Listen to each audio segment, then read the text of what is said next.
Bonjour, le but de la vie nouvelle en Jésus-Christ. Voici la main du jour.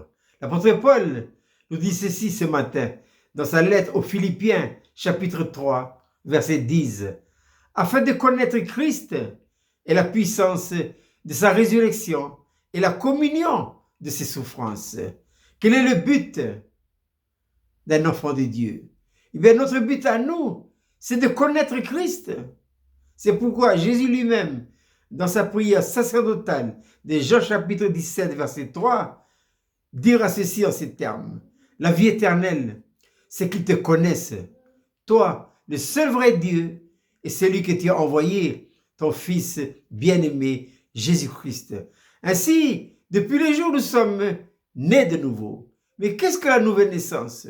La nouvelle naissance, c'est l'acceptation en soi d'une nouvelle vie, et qui plus est, la vie de Dieu. Jésus dira à Nicodème, écoute Nicodème, c'est un docteur en théologie, mais qui n'est pas né de nouveau. Jésus dit, si quelqu'un est né de nouveau, il ne peut rentrer dans le royaume de Dieu.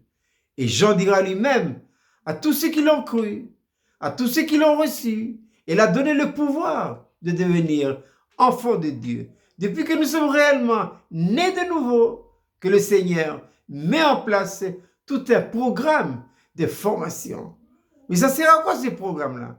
Eh bien, afin que quoi? Afin que nous connaissions Christ, ensuite la puissance de sa résurrection et enfin la communion de ses souffrances.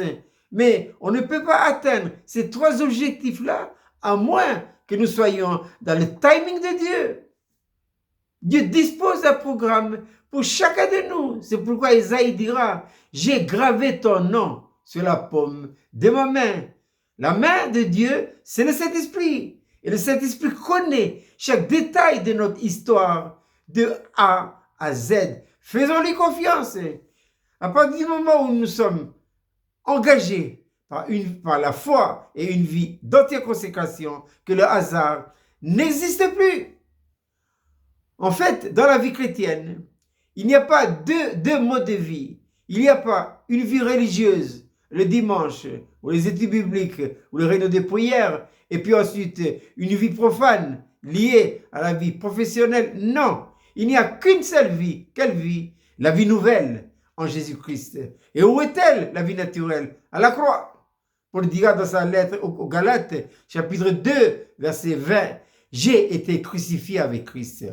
Et si je vis, ce n'est plus moi qui vis, c'est Christ qui vit en moi, la vie nouvelle. » Donc, les épreuves, les difficultés de la vie servent à quoi? À connaître Christ. Et plus nous connaissons Christ, que plus nous pouvons manifester dans notre vie la puissance de cette vie, la vie de résurrection. Et ensuite, c'est ainsi que nous partageons quoi? Les souffrances de Christ. C'est pourquoi l'apôtre Paul dira ce matin, et c'est la main du jour, afin de connaître Christ et la puissance de sa résurrection et la communion de ses souffrances. Je vous souhaite de passer une agréable journée.